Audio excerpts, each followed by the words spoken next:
of the Father, and of the Son, and of the Holy Spirit. Amen.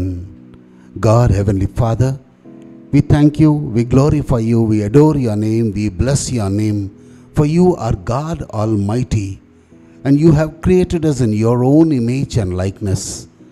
Everything that we have, you have bestowed upon us. You called us for a life of a greater spiritual life in you.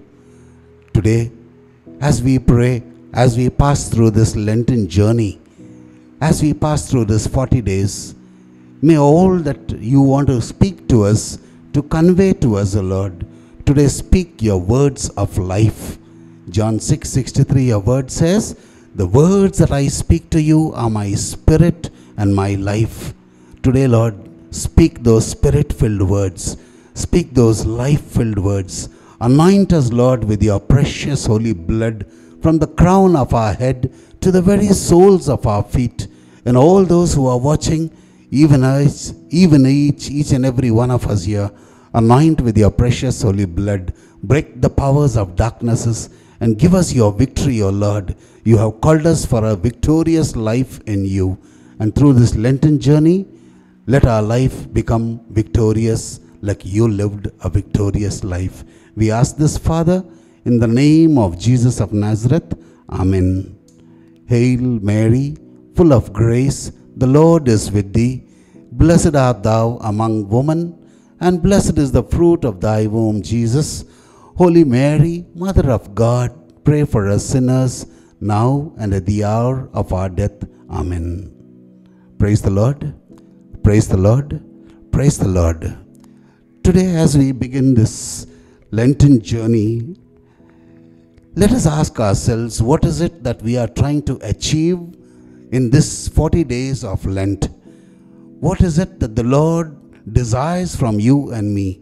What is it that the Lord wants you and me to understand, to reflect, to understand, and to live out this 40 days, not just for 40 days, but throughout our lives? The theme of today's topic is know your enemy. We see in Romans chapter 7 verse 14 and 15, St. Paul was a mighty man of God, but he had a struggle within him. He had a battle within him. There was a war going on within him. He said, I know what is right, but I am not able to control myself. St. Paul says, I know what is right, but I am not able to do it. I am unable to do it. I know what is wrong, but I find myself doing it. There is a struggle, and this is a struggle today. When we fast, when we pray, when we say our prayers, we are preparing ourselves in so many ways, but there is a battle going on within us. Why is it that we need to stop? Why is it that we need to resist certain things? What is it that we need to do? Praise the Lord. Praise the Lord.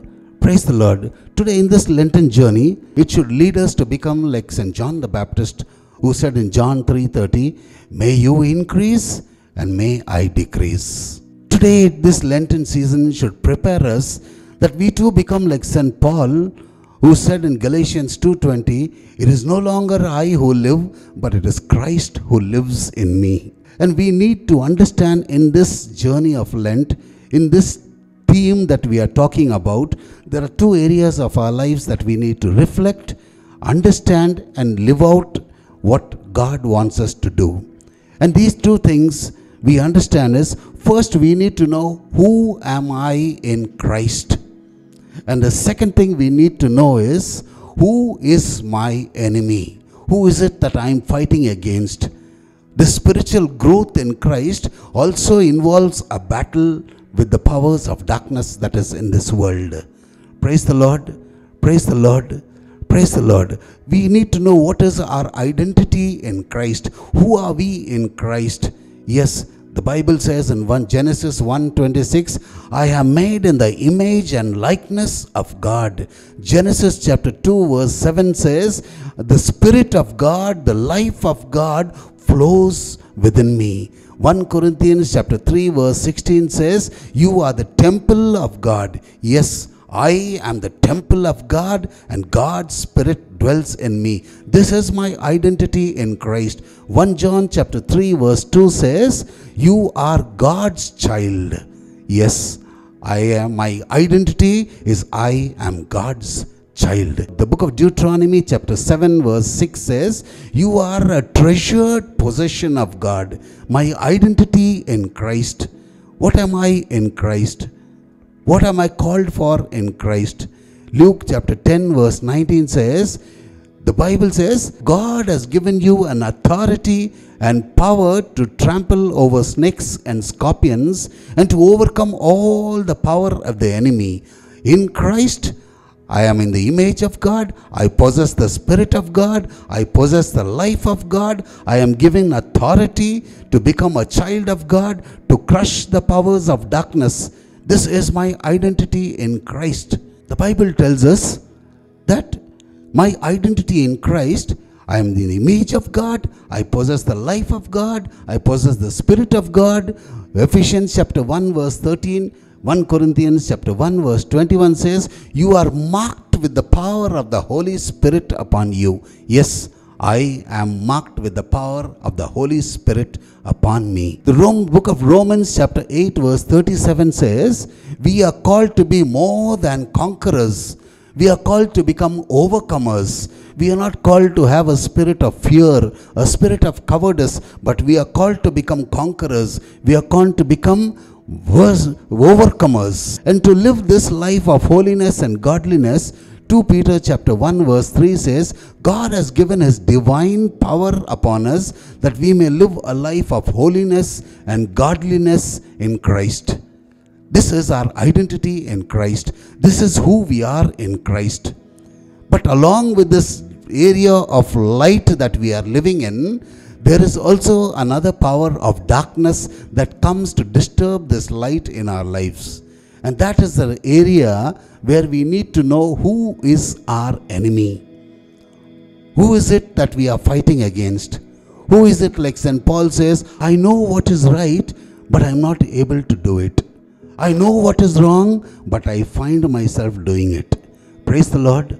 Praise the Lord. For us to overcome this, for us to become conquerors, we need the divine power of God. 1 Peter chapter 1 verse 3, it says, now what is that area of darkness that we are talking about? What is that struggle that St. Paul had that each and every one of us goes through?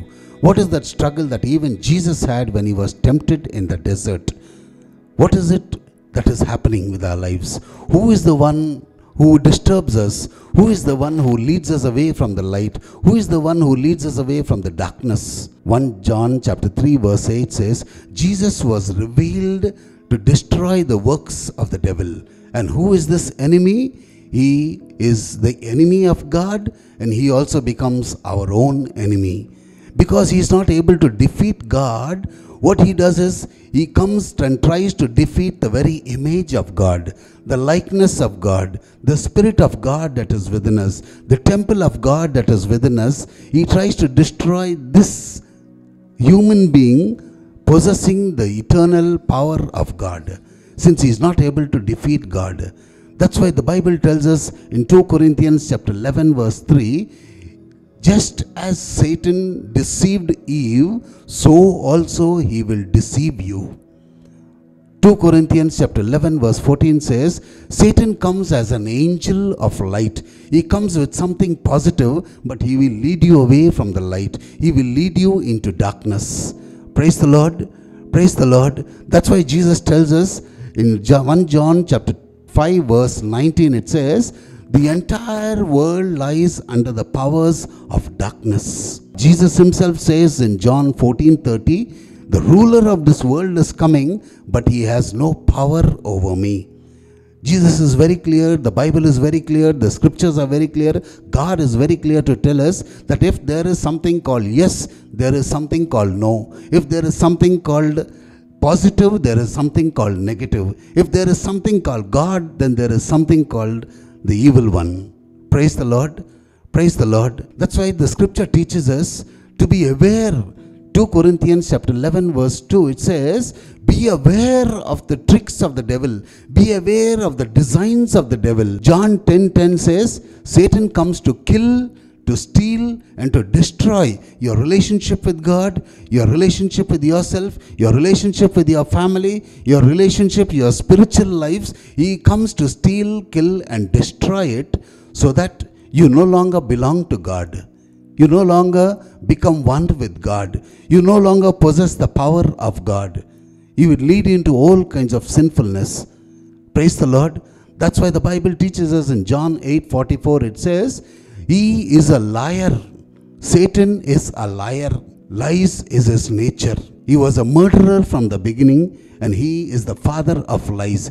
God has given us so many promises, but all these promises, the devil will tell us, no, God is not going to do anything with it. Nothing is going to happen in your life. You become along to the world. Praise the Lord. 2 Corinthians chapter 4 verse 4 says, the God of this world blinds you from the light of the gospel that you are about to see, that you should focus upon. The Bible says, 2 Corinthians 4:4, the God of this world will blind you from seeing the light of the gospel. We got to know who is our enemy. Now, from where did this enemy? God made us in his image. God made us in his likeness. God poured his spirit into us. God poured his life into us. God made us into a temple. God made us his child. God did so many beautiful things. But where did this enemy come from? It's given in the book of Ezekiel chapter 28 verse 14 to 17. It's given in the book of Isaiah chapter 24 verse 1. It's given in the book of Isaiah chapter 14 verse 12 to 15. It's given in the book of Job chapter 9 verses 1 to 8. It's given in the book of Job chapter 1 verse 6, chapter 2 verse 1. It describes the entire fight of God with the devil that took place where Satan was thrown down from the heaven upon the earth. Jesus himself says in John 10:18, it says, I saw Satan fall like lightning from the sky. Praise the Lord. Praise the Lord. And because he has fallen onto the earth, today he rules over the earth. That's why the whole world lies under the power of darkness. From where did this Satan come? As we see in the book of Ezekiel chapter 28 verse 14 to 17, the book of Isaiah chapter 24 verse 1, the book of Isaiah verses 14, 12 to 15, the book of Job chapter 9 verses 1 to 8, the book of Job chapter 1 verse 6, 2 verse 1, we see the battle between God and Satan and how he was thrown down from the heaven. And Jesus himself says in Luke 10:18, I saw Satan fall like lightning upon the earth. And because he has fallen on the earth, he and his angels have become spirits that move on the earth and lead us from light into darkness. Today, many of God's children are living in the light. We have known God. We have experienced the power of God. We have experienced the love of God. But what happens is we are drawn into darkness because the world is ruled by the powers of darkness. Praise the Lord. Now Satan operates in three different ways. To understand who is our enemy, we need to know how he operates in our life, how he destroys our life, how he messes up our life, how he leads us from light into darkness. There are three ways in which we understand how Satan operates. The first we understand is that he operates from the heavens. The second way, he operates on the earth through the various spirits that move on the earth. The third way is he operates himself upon our mind and our flesh and leads us from light to darkness. Our thoughts are darkened. Our thought lives are darkened. The first way in which Satan operates is through the heavens. The moment I say heavens, there is something that comes to our mind. It is that when you say heavens, I look at God sitting with all his heavenly host on his throne. But when we read the scripture, it says there are three heavens. If you are not aware, today we will understand what is that heaven from where Satan operates. 2 Corinthians chapter 12 verse 2 to 4 says, St. Paul says that I met a man who went up to the third heaven. And if he has gone to the third heaven, then there has to be a first heaven and a second heaven. Praise the Lord. Praise the Lord. What is that first heaven? In the book of Genesis chapter 1 verse 8 we see this atmosphere, the sky that we see around us that is visible to our eyes. Maybe we cannot hold it, we cannot catch it, but it is visible to our eyes is the atmosphere what we see above. The sky we see above is the first heaven. The third heaven we know is the throne of God, where God with his host of angels reigns there. But the second heaven is given in the book of Ephesians chapter 6 verse 12.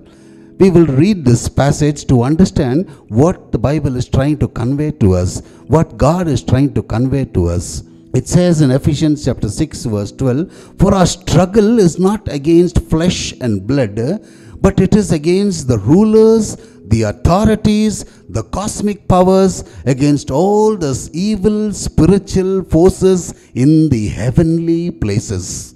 In the heavenly places, there are also spiritual forces, evil forces that control minds and thoughts and actions of people in this world. Like we have a local MLA for a particular area. We have a chief minister for a particular state. We have a prime minister for a country like India. We have various rulers, various authorities. In the same way, we also understand that there are rulers who govern people on this earth, who control the lives of people on this earth, who influence the lives of people on this earth, influence our minds, influence our thoughts, influences every area of our life, that we begin to become people who are not from God, but we become people who are always fighting, always misunderstanding, always killing. It leads us into such a state that we become people who are always at war with one another. Today, if you look at the papers, we know so much of killing, so much of stabbing, so much of murder, so much of violence in the world, so much of crime in the world, so much of war in the world. How many thousands are dead? How much of blood is flowed? And we need to understand these powers in the heavens are strengthened, are nourished by the blood of man and animals that is shed on the earth. Sometimes we see at certain places, at certain areas where always accidents takes place and that person dies, blood is shed. Wherever blood is shed, it is a sign that the angels of God and the angels of Satan are in a battle in the second heavens. The more blood is shed on the earth, the more nourishment these spiritual evil forces are nourished with. Praise the Lord. How are you and I strengthened? We are strengthened by the blood of Christ in the Holy Eucharist and the Holy Mass. The blood of Christ strengthens us. We are nourished by that. In the same way, even these evil spiritual forces are nourished by the blood of animals, blood of man. Praise the Lord. We need to understand that because of the book of Daniel chapter 10, it says, when Daniel was praying for an understanding, it says the prince of Persia, where Daniel lived, controlled that entire area. In the same way, these spiritual forces control the areas of this earth. And they have their agents here on this earth. And those agents are the black magicians, the witchcraft, those who practice voodoo, the tantrics, and all those who practice all kinds of evils, all kinds of black magic, all kinds of vastus, all kinds of depending on the stars, depending on the creation of God. That's why in the book of Zephaniah chapter 1 verse 5, God cries out and he says, my people don't inquire from me. They inquire, they bow down to the stars. Today we are all interested in astrology, palmistry, all kinds of things, all kinds of vastus, how things should be in the house, what should be where. We don't depend on God. We don't ask from God. We don't inquire from God. All that we are interested is, we go to the people who are involved in all these evil forces. We go to these people for help. Praise the Lord. Psalm 139 says, God created you and me in his own image and likeness. Even before you were formed in your mother's womb, it says he knit you, he designed you, and he wrote the number of days in your life. He knows your yesterday, he knows your today, he knows your tomorrow. Praise the Lord. Praise the Lord. And we don't go to him. We go to these black magicians. We go to these witchcraft people. And by the power of this witchcraft, power of black magic, people are captured. People are destroyed.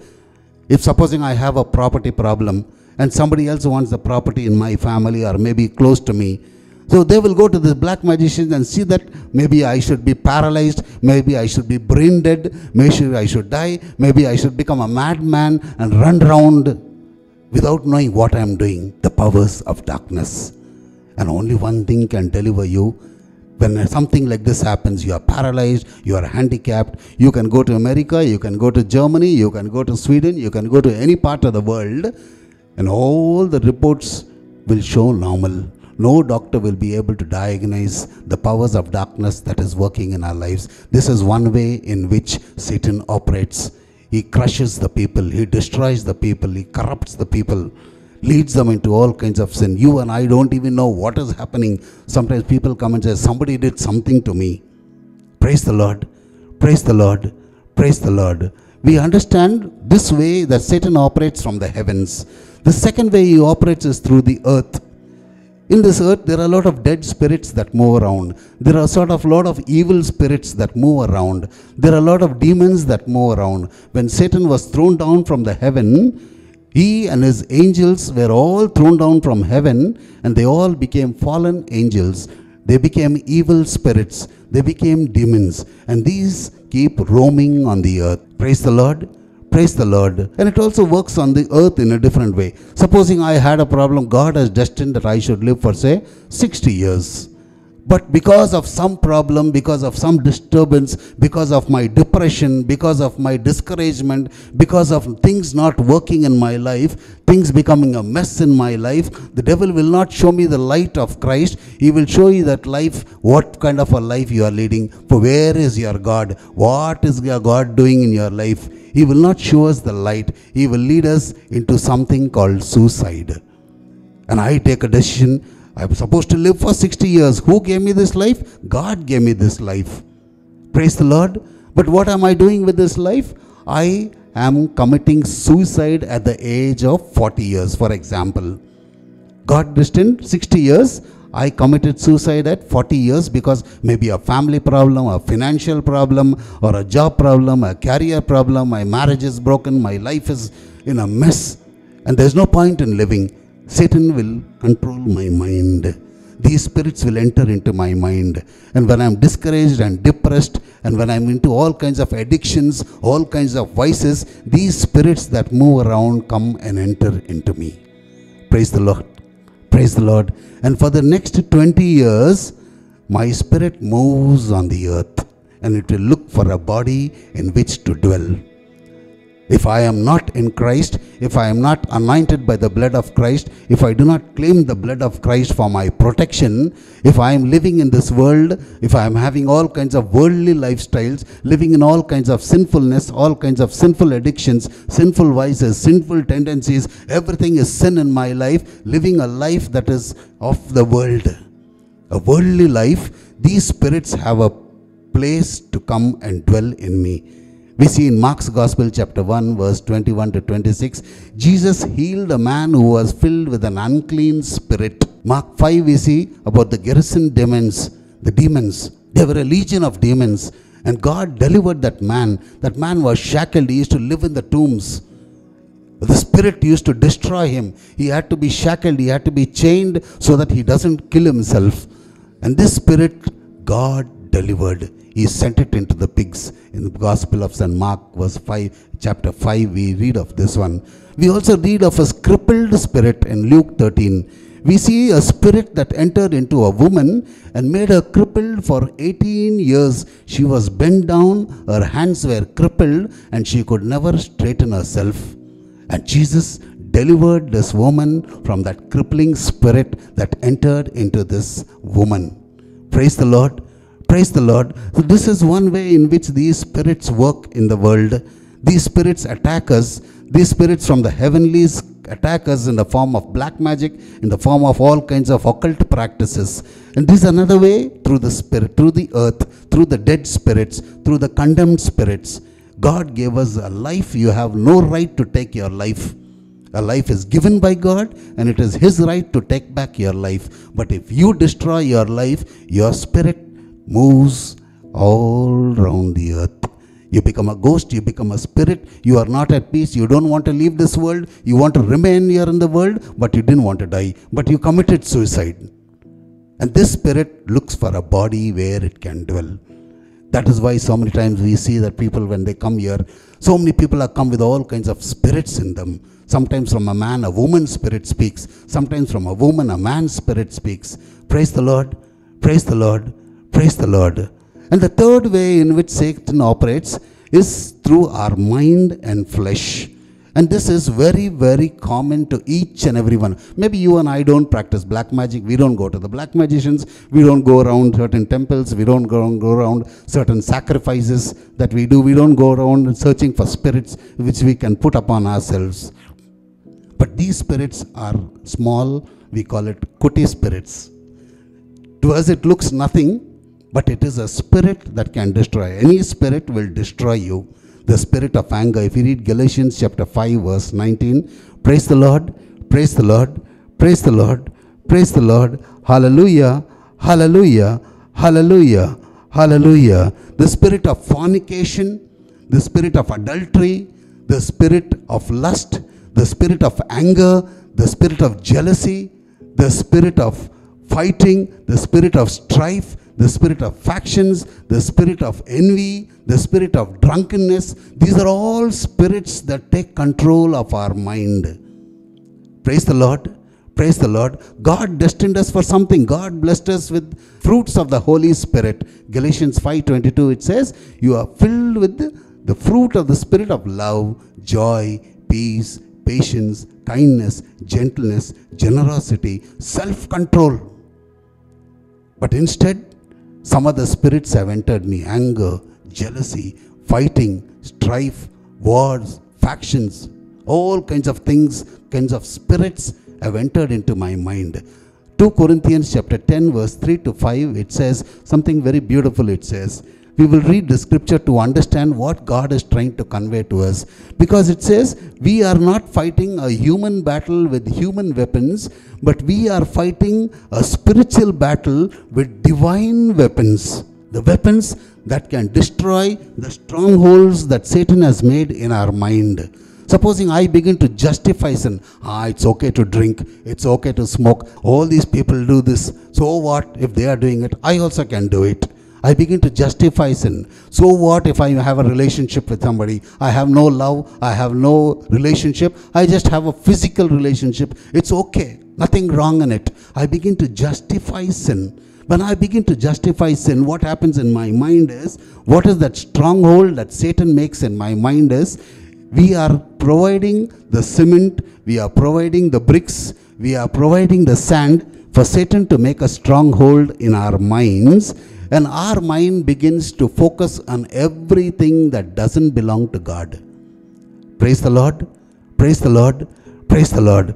And the Bible tells us from 2 Corinthians chapter 10 verse 3 to 5 that you and I have divine power from heaven to destroy these strongholds. To destroy these strongholds that Satan has built in our lives. Get into all kinds of these spirits entering into us. You can read the book of 2 Timothy chapter 3 verse 1 to 2. You can read, when you go through it, you make it, I give you a homework. You can just go through these to understand what are the various kinds of spirits with which our mind and our flesh and our body lusts for, it craves for. I want to look at certain things. I like to hear certain things. I like to speak all kinds of abusive language, all kind of dirty language. I don't care where my body takes me, what my hand does with my body, how it destroys this temple of God, which places that my leg goes, and I begin to justify that it's okay. Everyone is doing it, the world is doing it, so what?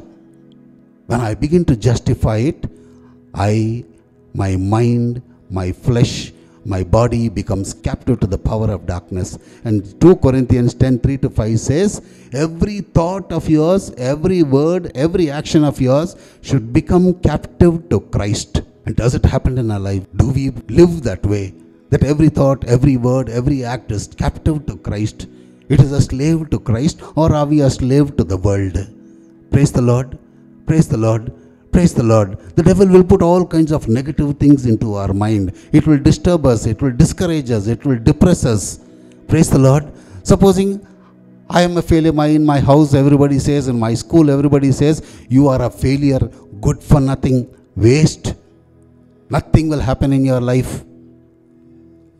Take the word of God and bring in the seed of positiveness into your life, into your mind, into your thoughts. Philippians 4:13 says, I can do all things through Christ who strengthens me. People will tell you are a sinner. The devil will tell you are a sinner. You know what you did in your room. You know what you did. All the relationships that you had. Everything that you had. Everything. You think God is going to forgive you. You think God is going to pardon you. God is going to have mercy on you. It is impossible. But 1 John 1:7 says, the blood of Jesus cleanses us from all sin. You feel rejected. You feel nobody cares for me. You feel nobody bothers about you.